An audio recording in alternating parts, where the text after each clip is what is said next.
Қайырлы күн оқырмандар, бұл видеода сіздерге дәл осындай сарғайып краскасы кетіп қалған ваннаны қалай аппақ етіп шығаруға болады, сол туралы айтатын боламын. Өзге де пайдалы ақпараттарды жіберіп алмау үшін ең алдымен менің арнама тіркеліп, лайк басып, комментарий жазуды ұмытпаңыз. Өздеріңіз көріп тұрғандай, дәл осындай сарғайып краскасы кетіп қалған ваннаны ағарту үшін маған 2000 теңге ғана шығын кетті. Нәтижесінде осындай аппақ ванна менде дайын болды.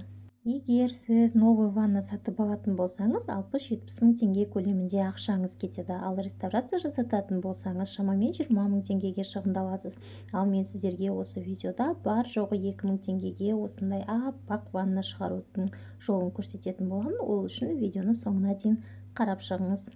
Ең алдымен ваннаның барлық сарғайып кеткен жерінің барлығын темір наждактың көмегімен ысқылап тұрып, барлық кірлерін кетіріп жуып шығамыз. Содан соң құрғақ тряпканың көмегімен жақсылап құрғатып, барлық жерін сүртіп шығатын боламыз.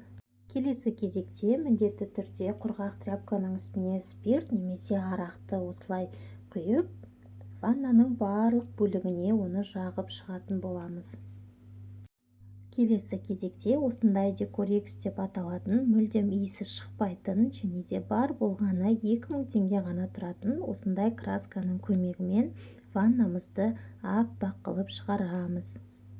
Ең жақсысы, сіз красканы қолыңызбен жағып отырмайсыз, өзі арнайы осылай сеуіп шығуға ғана арналған. Ваннаның барлық бөлігіне красканы сеуіп шықтым, нәтижесінде осындай аппақ ванна пайда болды. Егер ақпарат ұнаған болса, каналыма тіркелуді ұмытпаңыз.